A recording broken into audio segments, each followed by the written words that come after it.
Viewers আসসালামু আলাইকুম, কেমন আছেন সবাই? আশা করি সবাই ভালো আছেন। আজকে গুরুত্বপূর্ণ একটি ভিডিও নিয়ে আসি আপনাদের মাঝে।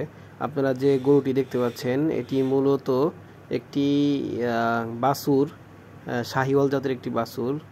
এর এই অবস্থা হওয়ার কারণ হচ্ছে এটি কিন্তু লাম্ফিতে আক্রান্ত। এর লাস্ট 15 দিন যাবৎ কিন্তু লাম্ফিতে আক্রান্ত হয়ে বর্তমানে এটি মৃত্যুশয্যায় বলা যায়। বিভিন্ন ধরনের চিকিৎসা করা হয়েছে। আসলে আমরা যে ভুলগুলো প্রথমত করি, আমি গত ভিডিওতে যারা আমার ভিডিওগুলো নিয়মিত দেখেন তারা অবশ্যই দেখতে পারেন যে আমি লাম্পি বিষয়ে প্রাথমিক চিকিৎসা বা আপনারা প্রথম পর্যায়ে কি করবেন সকল বিষয় কিন্তু আপনাদেরকে যথেষ্ট বোঝানোর চেষ্টা করছি এবং ধারণা দেওয়ার চেষ্টা করছি। তারপরেও হয়তো বা অনেকে যারা জানেন না বা এই বিষয়গুলো যারা গুরুত্ব দেন না তাদেরই কিন্তু এই অবস্থায় পড়তে হয়। মূলত যে ভাই দুটিকে দেখতে পাচ্ছেন, একজন হচ্ছে বাছুরের মালিক এবং একজন হচ্ছে গাড়ির ড্রাইভার। তো দেখুন, বাছুরটিকে এমন অবস্থায় আমাদের এখানে নিয়ে আসা হয়েছিল, দাঁড়িয়ে থাকতে পারছিল না বাছুরটি, মুমূর্ষ একটি অবস্থান, মুখের ভিতরে এবং নাকের ভিতরে এবং সব জায়গাতেই কোনো একটা অংশ বাকি নেই যেখানে এই গোটাও উঠে নাই, এবং সবগুলো গোটাই কিন্তু বড় বড় গোটা, যেগুলোর ভিতরে পানি রয়েছে একটা সময় এগুলো কিন্তু ফেটে বেরিয়ে যাবে।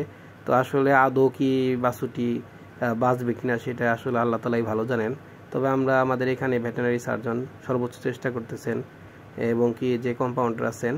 তো এখানে দেখতে পাচ্ছেন আপনারা যে বাছুরটিকে আসলে নার্ভে যে স্যালাইন সেটি দেওয়া হচ্ছে। মূলত হচ্ছে এই পর্যায়ে এসে বাছুরকে আসলে এটা দেওয়া ছাড়া কোনো উপায় ছিল না, কারণ বাছুরটি এত পরিমাণে শ্বাসকষ্ট হচ্ছিল এবং কি দাঁড়িয়ে থাকতে পারছিলেন না এবং পুরো শরীরটা কিছু মাছিয়ে ভরপুর। আপনারা দেখতে পাচ্ছেন যে বাছুরের মালিক তিনি সবসময় উপর দিয়ে নড়াচড়া করতেছে বাছুরগুলো যেন না, বাছুরে যেন মাছি মুছি না বসতে পারে। আর মূলত আপনাদেরকে একটি কথা বলবো, আপনারা অবশ্যই সতর্কতার সাথে একটা জিনিস দেখবেন যে যারা অসুস্থ হয়, যাদের গরু বাছুর যে কোনো কিছু প্রাণী অসুস্থ হলে অবশ্যই আপনারা প্রথমত আপনারা উপজেলা পানি সম্পদ দপ্তরে নিয়ে আসবেন। এতে করে আপনারা যে ভালো দিক লাভবান হবেন সেটি হচ্ছে প্রথম পর্যায়ে যদি আপনারা একটি ভালো ডাক্তারের পরামর্শে বা ভালো একটি ট্রিটমেন্ট আপনার বাছুর অথবা গরু পেয়ে থাকে, তাহলে কিন্তু অবশ্যই বাছুরটি বা গরুটি দ্রুত সুস্থ হওয়ার ক্ষেত্রে একটি গুরুত্ব বহন করে। আর আপনারা কি করেন, আপনারা আপনাদের এলাকার যে স্থানীয় কুয়াক ডাক্তার বা পল্লী চিকিৎসক যারা আছে, কোনো রকম সার্টিফিকেট ছাড়াই তারা ডাক্তারি করতেছেন, তাদের কাছে নিয়ে গেলে তারা প্রথমতই কিন্তু অ্যান্টিবায়োটিক দিয়ে গরুকে এই পরিমাণ দুর্বল করে ফেলে বা বাছুরকে, এতে করে বাছুর খাবার কমিয়ে দেয়, খাবার বন্ধ করে দেন, এতে করে স্বাস্থ্য একদম কমে যায় এবং দুর্বল হয়ে পড়ে।